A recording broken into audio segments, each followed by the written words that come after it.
اب ہم نے یہ دیکھنا ہے کہ اس جہاد کبیر میں کیا کیا کام کرنا شامل ہیں، اس کے احکامات کو کھول کھول کر بیان کرنا، قرآن کو سمجھنا، اس پر عمل کرنا، دوسروں تک پہنچانا اور اس کی راہ میں صبر کرنا، مال اور وقت لگانا۔ آیت نمبر 53 میں اللہ تعالیٰ نے سمندروں کے ذائقوں میں فرق میں ہمارے لیے ایک سبق رکھا ہے۔ جیسے سمندر کا پانی میٹھا نمکین ہوتا ہے، اسی طرح لوگوں کے مزاج بھی سخت و نرم ہوتے ہیں۔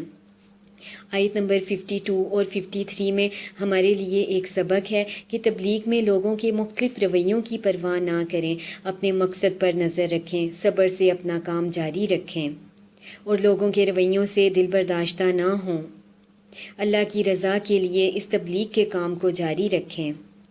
آیت نمبر 63 سے 76 تک عباد الرحمن کی صفات کی وضاحت ہوئی ہے۔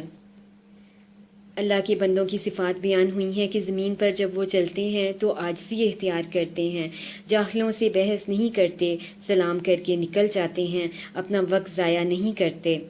اور پھر بتایا گیا اللہ کے بندے جو ہیں اپنے رب کے حضور رات کو رکوع و سجود کرتے ہیں، یعنی وہ تہجد کا اہتمام کرتے ہیں، اور ان کی دعا کیا ہوتی ہے؟ ربنا اصرف عنا عذاب جہنم ان عذابها کان غراما، اے ہمارے رب پھیر دے ہم سے جہنم کا عذاب، بے شک اس کا عذاب نازل ہونے والا ہے۔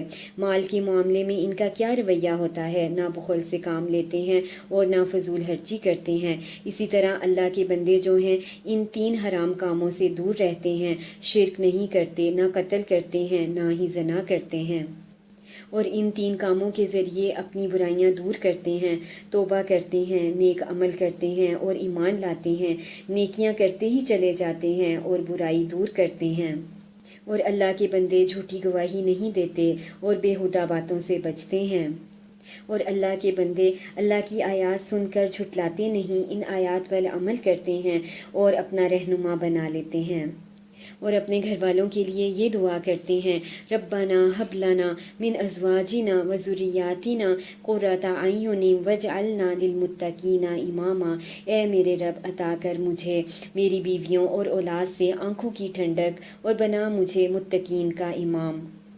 اور اللہ تعالیٰ عباد الرحمن کو کیا اللہ تعالیٰ اجر عطا فرمائے گا؟ بلند منزل پائیں گے اور اونچے محلوں میں ہوں گے۔ اب ہمارا یہ کام ہے کہ رحمان کے بندوں کی صفات پر ہم نے غور و فکر کرنا ہے اور اپنے اندر ہم نے ان کو تلاش کرنا ہے۔ اگر ہم میں وہ نہیں ہیں تو ہم نے یہ جو صفات ہیں اپنے اندر پیدا کرنے کی کوشش کرنی ہے انشاءاللہ، اور یہ سوچیں کہ اگر ہم نیک ہوں گے تو ہماری اولاد بھی نیک ہوگی، اور اگر ہم بگڑے ہوئے ہوں گے تو ہماری اولاد بھی بگڑ جائے گی۔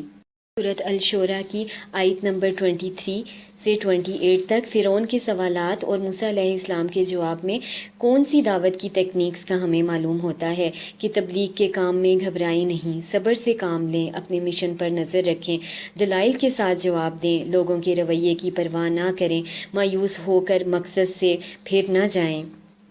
آیت نمبر 81 سے 78 میں ہے کہ ابراہیم علیہ السلام نے رب العالمین کا تعارف کس خوبصورت طریقے سے کروایا۔ اللہ نے پیدا کیا اور ہدایت دی، وہی کھلاتا ہے اور وہی پلاتا ہے، بیماری میں وہی شفا عطا فرماتا ہے، موت و زندگی دینے والا ہے، اور اللہ موت کے بعد دوبارہ اٹھائے گا۔ آیت نمبر 88 اور 89 میں بتایا جا رہا ہے کہ مال اور بیٹے اللہ تعالیٰ کے نزدیک کوئی کام نہ آئیں گے، تو پھر کیا چیز کام آئے گی؟ جو سلامتی والا دل لے کر آئے گا، جس میں صرف اللہ ہو، شرک سے پاک دل ہی کام آئے گا۔ آیت نمبر 221 اور 222 میں ہے شیاطین کن پر اترتے ہیں؟ شیاطین ہر چال باز، بدکار، جھوٹے اور گناہ گار پر اترتے ہیں، شعراء پر اترتے ہیں جو جھوٹی باتیں کرتے ہیں۔ سورۃ النمل کی آیت نمبر 18 میں ہے۔ اس آیت کو پڑھ کر اللہ کی دوسری مخلوق کے بارے میں ہمیں معلوم ہوتا ہے کہ جانوروں میں بھی عقل ہے، وہ بھی سمجھتے ہیں کہ کون آ رہا ہے، اچھا یا برا سلوک بھی بتاتے ہیں، ان میں بھی نظم و ضبط ہوتا ہے۔ آیت نمبر 19 میں ہے سلیمان علیہ السلام مخلوق کی بولی سمجھ کر جو دعا کرتے ہیں، اس میں کیا انداز سمجھ آیا اور وہ کیا مانگ رہے ہیں؟ وہ نعمتوں پر شکر کی دعا کر رہے ہیں، عمل صالحہ کی توفیق مانگ رہے ہیں اور نیک لوگوں کی صحبت پانے کی دعا کر رہے ہیں۔ آیت نمبر 29 اور 30 میں ان آیات میں خط لکھنے کے ہمیں آداب بتائے جا رہے ہیں۔ پہلے اللہ کے نام سے آغاز کیا جائے، مختصر اور جامد کلام ہو، بامقصد بات کی جائے۔ آیت نمبر 32 میں ہے کہ ایک کامیاب لیڈر میں کون سی خوبی ہوتی ہے؟ وہ متعلقہ لوگوں سے مشورہ کرتا ہے، کیونکہ جو دوسروں سے مشورہ کرتے ہیں ان میں تکبر نہیں ہوتا۔ آیت نمبر 40 میں ہے کہ انسان اپنی کسی خوبی یا صلاحیت کو استعمال کرتے ہوئے کیا کہے اور دل میں کیا خیال آنا چاہیے۔ اس خوبی یا صلاحیت کو اللہ کا فضل کہنا چاہیے، اسی کا شکر ادا کرنا چاہیے اور یہ سوچے کہ یہ سب اللہ ہی کا دیا ہوا ہے اور تکبر نہ کرے۔ اب ہم نے اپنا جائزہ لینا ہے، اپنے دوستوں کا ہم نے جائزہ لینا ہے کہ کس کے پاس بیٹھ کر ہمیں رب یاد رہتا ہے اور کن کی صحبت میں ہمیں رب کی یاد بھول جاتی ہے۔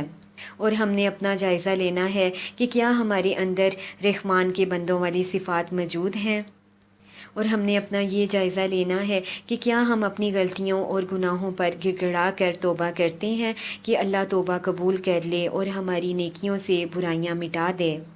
اور ہم نے اپنا یہ جائزہ لینا ہے کہ کیا ہمارے اندر ایسی تڑپ ہے کہ مشن میں کام کرتے ہوئے اپنی جان گھلا دیں۔ اور ایک مسلمان کا مشن کیا ہے کہ اللہ کے کلام کو آگے پہنچانا، یہ ایک مومن کا مشن ہونا چاہیے۔